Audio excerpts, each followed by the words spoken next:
ஹரிநாராயண துரித நிவாரண பரமானந்த சதாசிவ சங்கர நாளென் செய்யும் வினைதானென் செய்யும் என நாடி வந்த கோளென் செய்யும் கொடுங்கூற்றென் செய்யும் குமரேசர் இரு தாளும் சிலம்பும் சதங்கையும் தண்டையும் சண்முகம் தோளும் கடம்பும் எனக்கு முன்னே வந்து தோன்றினே. ஓம் அனுமந்தாய வித்மகே வாயு புத்திராய தீமகே தந்தனோ மாருதி பிரச்சோத்யாத் பட்டீஸ்வரம் ஸ்ரீ விஷ்ணு துர்க்கையே போற்றி திருவாரூர் குரு தட்சிணாமூர்த்தியே போற்றி. உலகெங்கிலும் வாழ்ந்து கொண்டிருக்கும் ஸ்ரீராம் ஆஸ்ட்ரோ யூடியூப் சேனல் நேயர்களுக்கு டாக்டர் சைதே ராஜாவின் அன்பான வணக்கங்கள், வாழ்த்துக்கள்.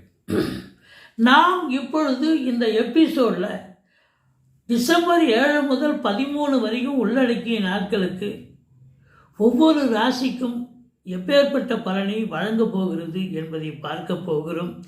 இந்த வாரம் முழுவதும் தேய்பிறை நாட்களே.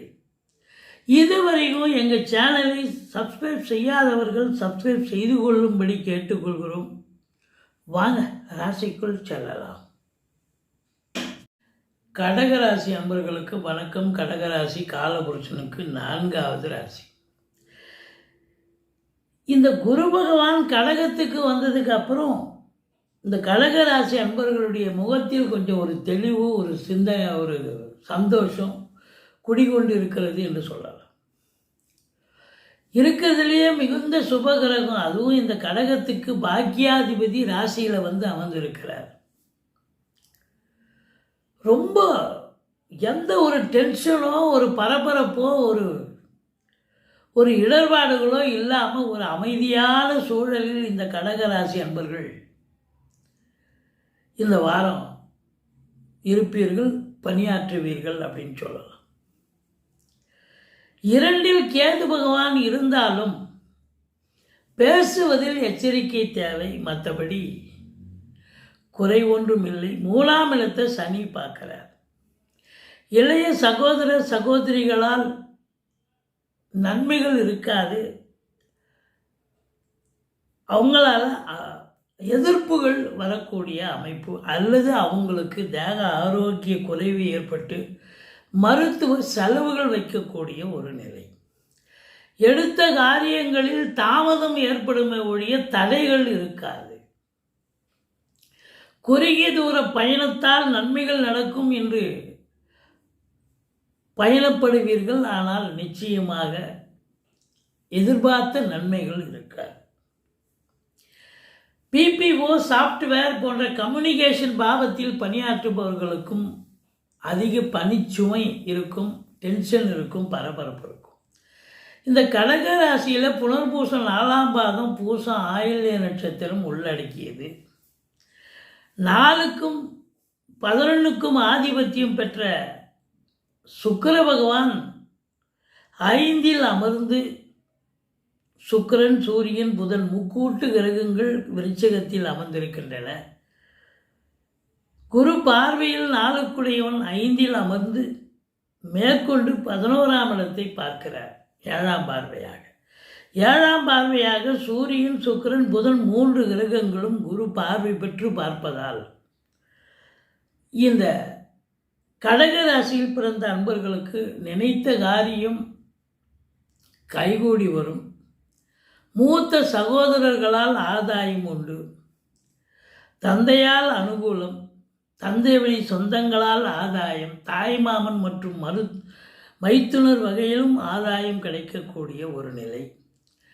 மற்றபடி தாய் வழி சொந்தங்களால் கூட அனுகூலம். வண்டி வாகனங்களை வச்சு பொழப்பு நடத்தக்கூடியவர்களுக்கு பொழப்பு ரொம்ப நல்லா நடக்கும், நல்ல சம்பாத்தியம் இருக்கும். குலதெய்வத்துடைய அனுகிரகத்தால் 5க்குடையவன் 6ஆம் இடத்துக்கு சென்றாலும் 5ஆம் இடத்தை குரு பார்ப்பதால் மேன்மையாகிறது. பூர்வ புண்ணிய ஸ்தானம் வலுப்பெறுகிறது. மற்றபடி அரசு மூலமாக, அதாவது அரசு உத்தியோகத்துக்காக காத்து கொண்டிருப்பவர்கள் முயற்சி செய்தால் நீங்கள் கண்டிப்பாக வெற்றி பெறுவீர்கள். 7ஆம் இடத்தை குரு பார்க்கிறார். கணவன் மனைவி ஒற்றுமை, சந்தோஷம், குதூகலம் ஏற்படும். நண்பர்கள் உங்களுக்கு ஓடி வந்து உதவி புரிவார்கள். கூட்டு தொழிலில் எந்த ஒரு பின் பாயிண்ட் பிரச்சனை இல்லாமல் ஸ்மூத்தாக போயிட்டுருக்கும், ஒன்றும் குறையில்லை. சமூகத்தில் இழந்த அவப்பெயர்கள் அது சரியாகி நல்ல பேரும் புகழோடு இருக்கக்கூடிய ஒரு காலகட்டம். இருந்தாலும் 8ஆம் இடத்தில் ராகு, 2இல் கேது என்று சொன்னால் 8இல் ராகு இருக்கத்தான் போவார். அதாவது மற்றவங்களுக்கு ஜாமீன் போடுறேன், அவங்களுக்கு வக்காலத்து வாங்குகிறேன், அவங்களுக்கு உதவி பண்ணுறேன்னு போய் நீங்கள் உபதிரத்தை வாங்கிட்டு வராதீங்க. நீங்கள் உங்களுக்காக கோர்ட்டு கேஸு போலீஸ் ஸ்டேஷன் போகிறீங்களோ இல்லையோ, மற்றவங்களுக்காகவாவது போய் அசிங்கப்பட வேண்டிய சூழல் இருக்கிறது. அதனால் விழிப்புணர்ச்சியோடு இருந்து கொள்ளுங்கள், ஜாக்கிரதையாக இருந்துக்குங்க. வெளிநாடு போகிறோன்னு பேர் வெளிநாடு போயிட்டீங்கன்னா எஸ்கேப் ஆகிடுங்க, எந்த ஒரு குறையும் இல்லை. ஆனால் வெளிநாடு போகலை, இங்கே இருக்கிறீங்கன்னு சொன்னால் பிரச்சனை உங்களை தேடி வரும். நீங்கள் விழிப்புணர்ச்சியோடு இருந்தால் எந்த பிரச்சனையும் தலைக்கு வருது தலைப்பாயோட போகும். மற்றபடி 9ஆம் இடத்தில் சனி பகவான் இருந்தாலும் குரு பார்வையில் இருப்பது வெளியூர் வெளிநாட்டு பயணம் அனுகூலத்தை தரும்.